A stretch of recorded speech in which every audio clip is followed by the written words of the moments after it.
quand Lulu est là, on parle Jardin. jardin. Bien sûr. Alors, on va parler de composteur, mais cette fois-ci, on va plutôt parler de composteur enterré. Je Exactement. ne connaissais pas. Ah oui, j'ai découvert ça aussi cet hiver en regardant différentes vidéos sur les réseaux sociaux et j'ai trouvé ça super sympa parce que souvent les gens ils me disent oui mais du compost j'ai pas envie ça d'en pue faire, aussi. il faut mettre un truc en bois ou en plastique au fond du jardin, ça pue, voilà, il y a les nuisibles qui vont venir et là je trouve que c'est une solution qui est vraiment pratique parce que de plus en plus de gens font aussi des bacs surélevés.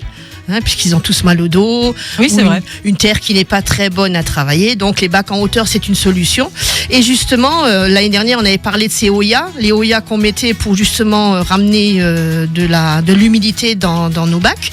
Et ben là je trouve que c'est une alternative qu'on peut rajouter, c'est-à-dire que de chaque côté on met un Oya et au milieu on va mettre un tuyau qui a des trous et qui va être enterré et là-dedans on va pouvoir mettre tous nos restes de salade, d'épluchures, des choses comme ça.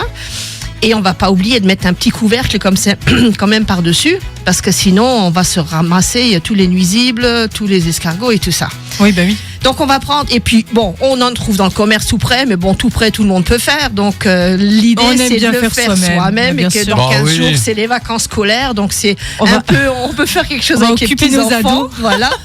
Donc on va prendre un tuyau à peu près de 200 mm de diamètre. Oui.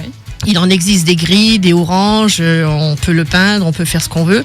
On va faire des trous, des petits trous de 30 mm avec une scie cloche en espaçant. Et on va laisser au-dessus à peu près 10 cm où on ne mettra pas de trou.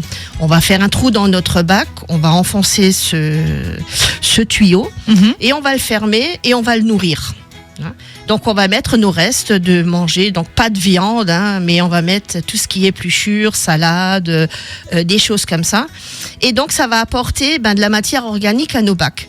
Et les vers de terre, le micro-organisme qu'il y a dans nos terres, ils vont être contents, ils vont aller vers là-bas et grâce au trou, ils vont rentrer là-dedans et puis ils vont produire ce qu'on appelle notre engrais, le super engrais pour nos bacs.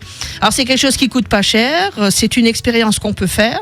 Moi en tout cas j'ai déjà commencé et je vais les installer dès qu'il fera un peu plus beau parce que je trouve que c'est une belle alternative pour, au lieu de les mettre dans les sacs verts, on va les mettre dans notre jardin, on va faire deux choses, on va éviter de les mettre dans les sacs plastiques et on va en plus ramener de l'engrais dans nos bacs de culture. Alors l'inconvénient c'est qu'il va falloir l'enterrer dans le jardin. Tout dépend de la terre qu'on a, il va falloir la première fois vraiment avoir de gros bras peut-être, creuser un petit peu.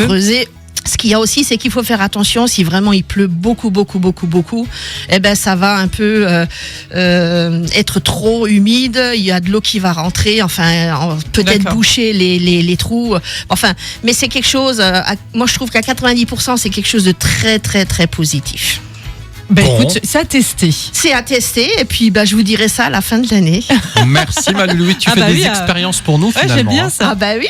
Super, la rubrique est sur notre site radiomélodie.com en podcast, vous pouvez la réécouter à tout moment.